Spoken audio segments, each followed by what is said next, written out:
Assalamualaikum warahmatullahi wabarakatuh. Kali ini kita akan belajar tentang teorema Pythagoras.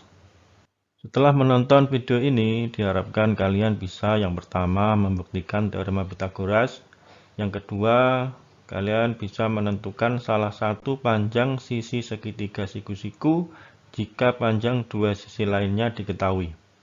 Sebenarnya untuk apa sih kita belajar teorema Pythagoras? Oke, ada banyak sekali nanti manfaat yang bisa kita peroleh. Di antaranya bisa kita gunakan untuk navigasi, menentukan arah perjalanan kapal laut, dan juga untuk konstruksi bangunan. Perhatikan ini, seorang tukang menggunakan garis siku untuk membangun rumah, dan masih banyak lagi manfaat yang bisa kita dapatkan dari mempelajari materi teorema Pythagoras ini. Baik, langsung saja. Pythagoras ini diambil dari nama ahli matematika yang berkebangsaan Yunani yang hidup pada era tahun 569 sampai 475 sebelum Masehi. Beliau yang mengemukakan teorema yang berkaitan dengan hubungan panjang sisi-sisi pada segitiga siku-siku. Pada segitiga siku-siku, sisi yang berada di depan sudut siku-siku disebut hipotenusa atau sisi miring. Sedangkan dua sisi yang lain adalah sisi siku-sikunya. Teorema Pythagoras mengemukakan bahwa kuadrat panjang sisi miring suatu segitiga siku-siku adalah sama dengan jumlah kuadrat panjang sisi-sisi yang lain. Jadi untuk siku-siku dengan dua sisi AB dan sisi miring C, jumlah kuadrat dari dua sisi tersebut adalah sama dengan kuadrat sisi miringnya. Jadi A kuadrat ditambah B kuadrat sama dengan C kuadrat. Kebalikannya, jika panjang ABC dari tiga sisi segitiga memiliki hubungan A kuadrat ditambah B kuadrat sama dengan C kuadrat, maka segitiga tersebut pasti merupakan segitiga siku-siku. Dengan dua kaki AB dan sisi miringnya adalah sisi C. Pembuktiannya adalah sebagai berikut. Misalkan ada sebuah segitiga siku-siku dengan sisi A, B, dan C. Hipotenusanya ada di C. Maka luas persegi merah yang berada di sisi A adalah A kuadrat. Kita misalkan L1. Sedangkan persegi yang berada di sisi B, kita misalkan L2 adalah B kuadrat. B kali B. Maka luas persegi yang berada di sisi C bisa kita cek dengan cara memindahkan persegi-persegi kecil yang berada di sisi A dan sisi B ke dalam persegi yang berada di sisi C.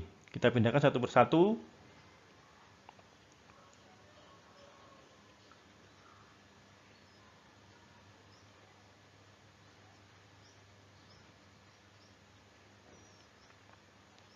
Ya, dari sini kita dapatkan bahwa persegi-persegi yang berada di sisi A dan sisi B dapat menutupi dengan tepat seluruh area atau luas persegi yang berada di sisi C.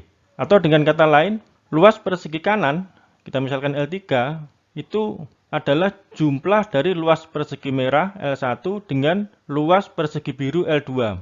Karena tadi kita simpulkan L1, L2, dan L3, maka kita peroleh L3 sama dengan L1 ditambah L2. Sehingga L3 sama dengan A kuadrat ditambah B kuadrat. Padahal persegi kanan tadi kan suatu persegi yang memiliki panjang sisi C. Sehingga L3 itu juga bisa kita peroleh dengan cara mengkuadratkan sisi C. C kuadrat. Karena L3 sama dengan A kuadrat ditambah B kuadrat dan L3 sendiri adalah C kuadrat, maka C kuadrat sama dengan A kuadrat ditambah B kuadrat. Jadi C kuadrat sama dengan A kuadrat ditambah B kuadrat. Atau dengan kata lain, untuk segitiga siku-siku berlaku kuadrat sisi miring sama dengan jumlah dari kuadrat sisi-sisi yang lainnya.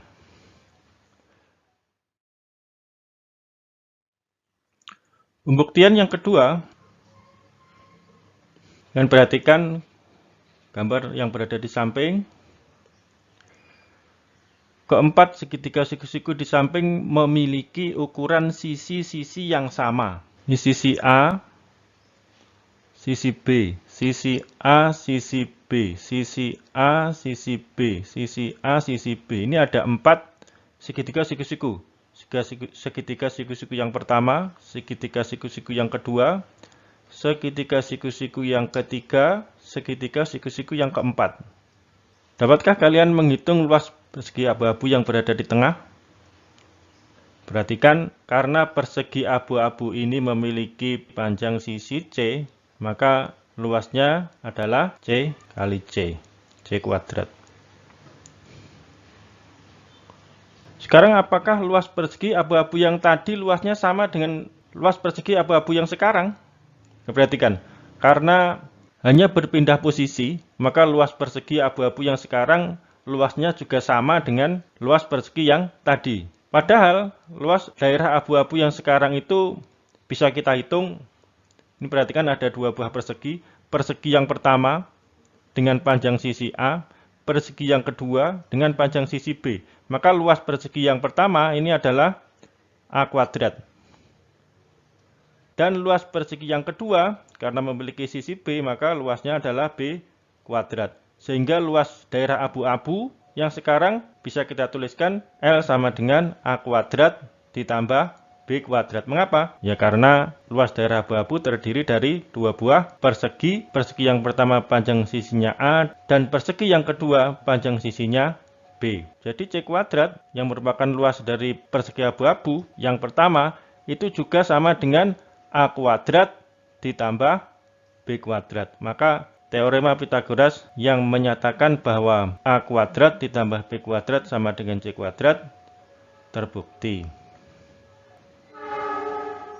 Dengan menggunakan teorema Pitagoras, kita bisa menentukan panjang salah satu sisi segitiga siku-siku jika 2 buah sisi yang lain diketahui. Langsung saja ke contohnya. Ini contoh yang pertama. Diketahui suatu segitiga PQR, siku-siku di R, panjang PQ 13, panjang QR 12 cm. Yang ditanyakan panjang PR. Kita lihat dulu, sisi miringnya berada pada sisi PQ. Ini berada di depan sudut siku-siku. Maka kita gunakan teorema Pitagoras. Kita tuliskan di sini dulu PQ kuadrat. PQ kuadrat, ini sisi miring kuadrat, adalah jumlah dari kuadrat 2 sisi yang lainnya. QR kuadrat ditambah PR kuadrat. Oke. Karena yang ditanyakan sisi PR, maka kita bisa rubah PR kuadrat sama dengan PQ kuadrat dikurangi QR kuadrat. Kita masukkan PR kuadrat sama dengan PQ-nya tadi 13 cm, QR-nya 12 cm. Kita hitung 13 kuadrat 169, 12 kuadrat 144. Maka PR kuadrat sama dengan 169 dikurangi 144, 25. Sehingga PR sama dengan akar dari 25. PR-nya ketemu 5 cm. Kita lanjutkan soal yang kedua. Gunakan teorema Pitagoras untuk menentukan nilai yang belum diketahui pada masing-masing gambar berikut. Perhatikan segitiganya. Kita tentukan dulu letak dari hipotenusa atau sisi miringnya. Jadi sisi miring itu selalu berada di depan sudut siku-siku. Maka hipotenusanya adalah X yang ditanyakan. Maka X kuadrat, kita gunakan teorema Pitagoras, X kuadrat sama dengan jumlah kuadrat dari kedua sisi yang lain. 12 kuadrat ditambah 15 kuadrat. 12 kuadrat 144, 15 kuadrat 225. Sehingga X kuadrat sama dengan 144 ditambah 225 ketemu 369. Sehingga X sama dengan akar dari 369. Kita lanjutkan soal yang ketiga. Gunakan teorema Pythagoras untuk menentukan nilai yang belum diketahui. Kita tentukan dulu. Kita lihat sisi miringnya atau hipotenusanya 13. Maka sesuai dengan rumus teorema Pythagoras, C kuadrat sama dengan A kuadrat ditambah B kuadrat. C sendiri adalah sisi miring atau hipotenusa, sehingga 13 kuadrat sama dengan A dan B kita tentukan. A-nya yang 5. 5 kuadrat ditambah X kuadrat. Kita rubah posisinya sehingga X kuadrat sama dengan 13 kuadrat dikurangi 5 kuadrat. 13 kuadrat 169 dikurangi 5 kuadrat 25. 169 dikurangi 25 144. Sehingga X sama dengan akar dari 144. X-nya ketemu 12. Kita lanjutkan. Ini soal yang keempat. Gunakan teorema Pythagoras untuk menentukan nilai yang belum diketahui pada masing-masing gambar berikut. Ini ada dua buah segitiga siku-siku yang ditanyakan X. Kita memerlukan sisi Y. Kita misalkan ini Y. Karena kita bisa mencari panjang salah satu sisi segitiga siku-siku jika dua buah sisi yang lain diketahui. Sedangkan ini hanya satu, maka Y-nya ini kita cari dengan menggunakan segitiga yang satunya lagi. Segitiga yang satunya kita gambarkan di sini. Kita buat sketsanya. Ini 5 mm. Sisi miringnya 13 mm. Maka sisi Y bisa kita hitung gunakan teorema Pythagoras. Sisi miring kuadrat sama dengan jumlah dari kuadrat kedua sisi yang lain. Maka 13 kuadrat sama dengan 5 kuadrat ditambah Y kuadrat. 169 13 kuadrat sama dengan 5 kuadrat 25 ditambah Y kuadrat. Kita pindah posisinya. Y kuadrat sama dengan 169 dikurangi 25. Sehingga Y kuadrat sama dengan 169 dikurangi 25, 144. Y-nya ketemu akar 144. 12. Y-nya sudah ketemu 12. Kita gambarkan ulang di sini. Dapat sketsanya.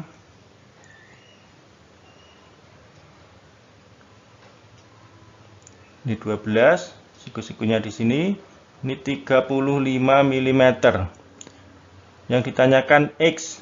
X-nya tepat berada di sisi miring. Maka X kuadrat sama dengan 12 kuadrat ditambah 35 kuadrat.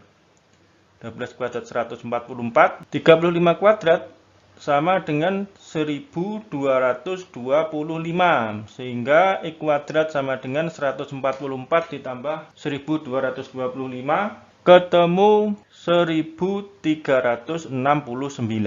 Sehingga X sama dengan akar dari 1369. Ketemu 37. Baik, demikian dari kita tentang teorema Pythagoras berkaitan dengan cara membuktikan teorema Pythagoras dan cara mencari panjang salah satu sisi segitiga siku-siku jika diketahui dua buah sisi yang lain. Semoga bermanfaat, tetap semangat. Saya akhiri, Assalamualaikum warahmatullahi wabarakatuh.